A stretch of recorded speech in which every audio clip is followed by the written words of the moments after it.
After ng blockbuster trade na ginawa ng Phoenix Suns at Houston Rockets para kay Kevin Durant, Jalen Green, Dillon Brooks kasama pa ang 10th overall pick nila at 5 second round picks, nakikitang pwedeng hindi pa dyan nagtatapos ang Houston Rockets. Kakatapos lang halos ng finals, magsisimula na rin ang NBA draft at may mga teams na na-secured na ang mga extension contract at mga player na sigurado nang na-trade sa ibang team. At ayon naman mismo kay Kevin O'Connor ng NBA Insider, kahit nakuha na ng Houston Rockets si Kevin Durant na isa sa mabigat na trade ngayon na nangyari, may sapat pa rin na mga asset ang Rockets para subukan ulit na kumuha ng isang superstar sa trade. Itong si Giannis sa Milwaukee Bucks at itong si Jalen Green naman sa Boston Celtics yung pwedeng maging available sa trade market na parating. Kung magbubukas ang malaking opportunity dito kay Giannis o Jaylen Brown, nakikitang ang Houston Rockets papasok pa rin bilang top candidate team sa trade na yan.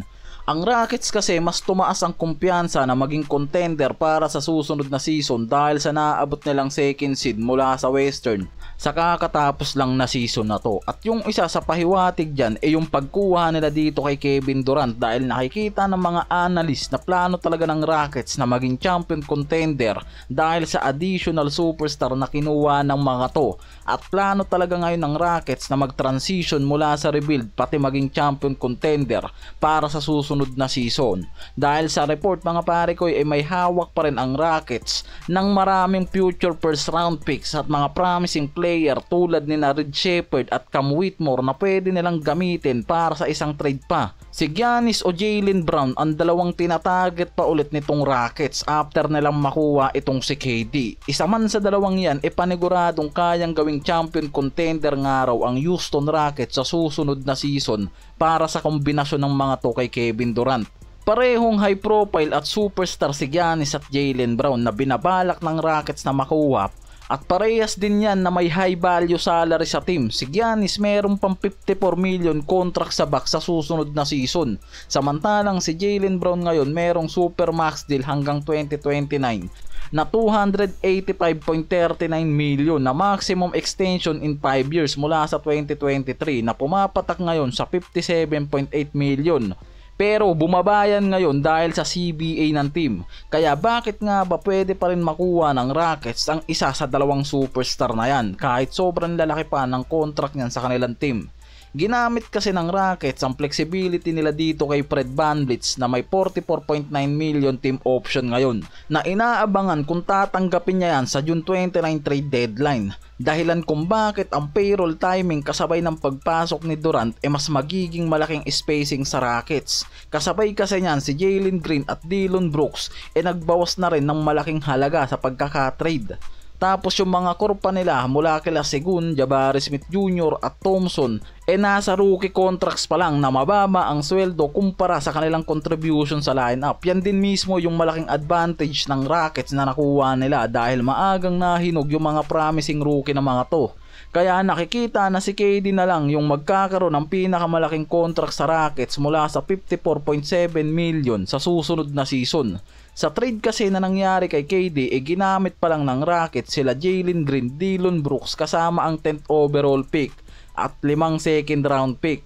Kaya marami pa ring hawak na draft picks at swap rights ang Houston mula sa 27 hanggang 2031. Kasama pa dyan yung mga promising player na magagamit talaga nila dito kay Giannis o Jaylen Brown sa oras na mahalaga yung mga to sa trade market.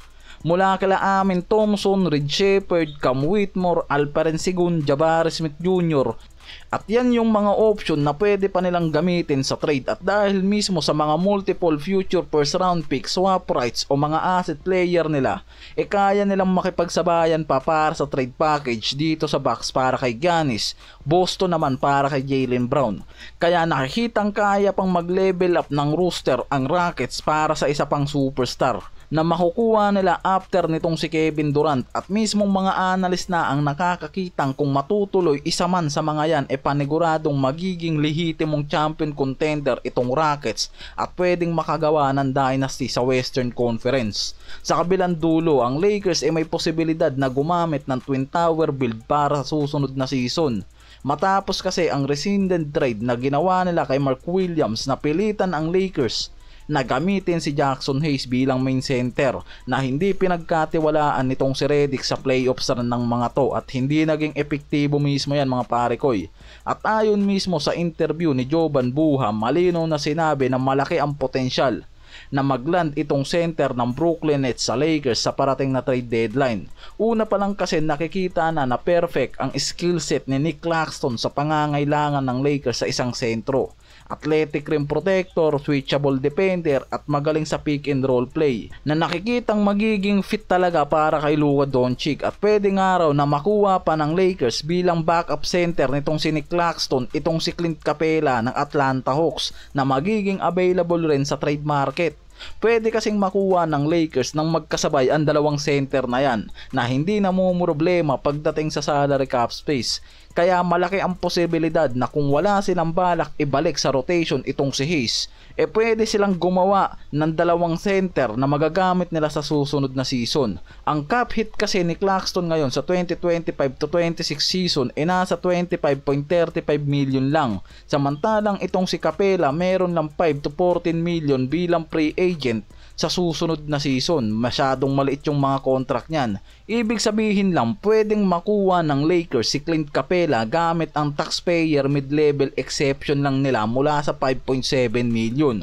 Kung hindi sila makakalampas sa second apron pagkatapos ng Claxton trade, dahil kung makukuha naman nila si Nick Claxton gamit lang ang swap trade, pwede pa nilang gamitin ang maliit na taxpayer mid-level exception nila para makuha bilang backup center itong si Capela.